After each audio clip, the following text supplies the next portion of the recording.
Larry, you must have grandchildren by now. I got grandkids. I got great-granddaughter. And, that makes me old. But you know what? I tell my grandkids to call me Uncle Larry instead of Pop. Larry, you just went on a tour, I think, recently of England. How were you responded to over there? Oh, everybody loved me up over there. I mean, England was great. We had a great time over there. And, I took my family, and we had a great time. I can't complain. These people are genuine over there. They let you know how they feel. They don't throw the rock and hide the hand. They're true people. Larry, I know you have a television show that you're syndicating, and tell us about the name of it and what it's all about. What's the name of it? What the heck are they thinking? That's the name of my show, and believe me, when I get back... That sounds like Dave Chappelle, when keeping it real goes wrong. You got that right. This is keeping it real, too, I tell you, because, being here in the hall, being inducted in the Hall of Fame here, I just don't think these guys got the P's and Q's right. So therefore, I'm going to talk about them on my TV show, because what the heck are they thinking? They put me in the Hall of Fame, but they want me to sign 100,000 autographs free for people, but don't want me to sell my stuff.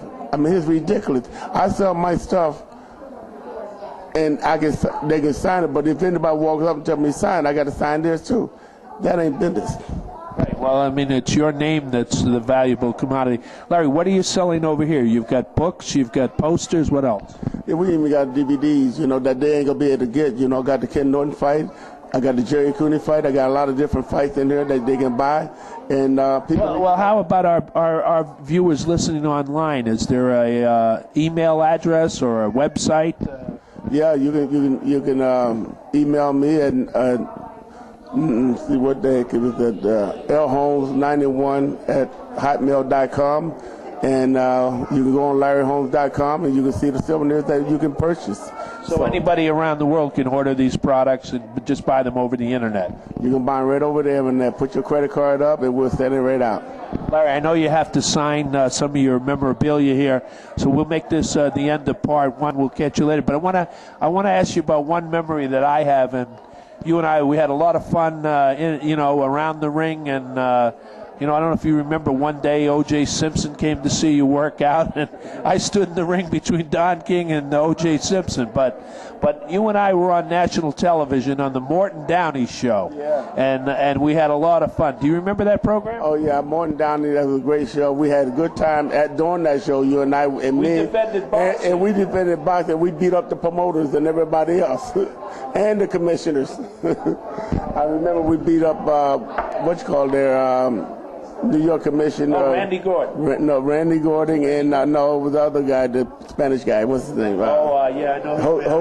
Jose Torres. Jose Torres, former light heavyweight champion. Yeah, and Randy. Larry, I see a fan with sir, could you come over so we see the cover of the book? Slava? There it is, by my old friend Phil Berger. He's gone now, good boxing writer, New York Times.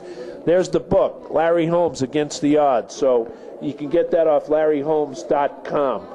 Larry, thanks so much. Congratulations on the Hall of Fame. And when we get to part two, maybe after we have a brewski or something, we'll talk about all the guys you beat. I just want to touch on one because it's an anniversary next week of 1978, June 9th, Caesar's Palace. Tell us about the injury you had going in against the fight with Norton. How did you overcome that? Well, I dedicate myself, and I discipline. And, 6 days prior to that fight, I pulled my muscle in my left arm, and I thought that we had to postpone the fight, but knowing me, I didn't want to postpone anything because when the opportunity knocks, you got to take advantage of it. And Don King, guy thought maybe we should postpone it. I said, no, this is my chance. And, I've said a few prayers, and I stopped working out and try to keep it under the hat so people didn't know that my arm was hurt, and I went out, and with the determination that I had, you would never tell that my arm was messed up because we fought for 15 rounds. Well, I know you disagree with me. You thought you were up by 4 or 5 rounds, but I had it pretty much even after 14. I was at ringside. What was going through what did Richie Giacchetti and you talk about in the corner before the last round?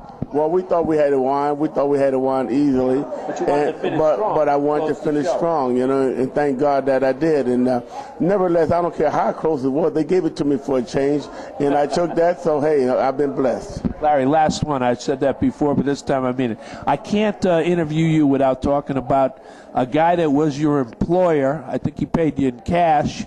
And really, that's where you went to school in boxing, as a sparring partner for Muhammad Ali. And I was there at Caesar's Palace. Some people wanted to assassinate you because you were fighting the legend. But, I remember distinctly, Larry, you telling the ref to please stop it. What went through your mind fighting your idol? Well, when you fight Muhammad Ali, he was an icon, and it's hard to go in there against an icon like Muhammad Ali. And, the fans, even though they thought that I would win, and they thought maybe he was a little bit over the hill, but because Ali had the gift of gab, and he can con you.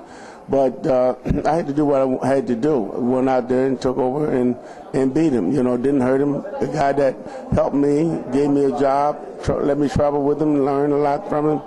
Couldn't beat that. Muhammad Ali was the greatest, and as far as I'm concerned, he is one true great fighter. Did Ali ever give you a nickname? Nobody gives you nothing in life, Mike, unless they want double back. Ali gave me opportunity, and that's all I needed. He gave me an opportunity to step in the ring with him to fight, and that's all I needed. When you saw Ali, you were in Manila. You were a sparring partner for Ali at that time. How great a fight was that? That was a great fight. Ali, Frazier, in Manila. Joe quit on the stool. Eddie Fush stopped the fight because Joe was all swelling up, and Ali was thanking God that he did, because he probably would have quit. But it was early in the morning there in Manila, and I just had fought Rodney Bobby on that show and stopped him, and got an opportunity to watch the Ali Frazier fight. And those guys fought hard. They battled. Ali didn't give nothing. Joe didn't give nothing that he couldn't take, and Ali didn't give nothing he couldn't take. So they were both giving it to each other.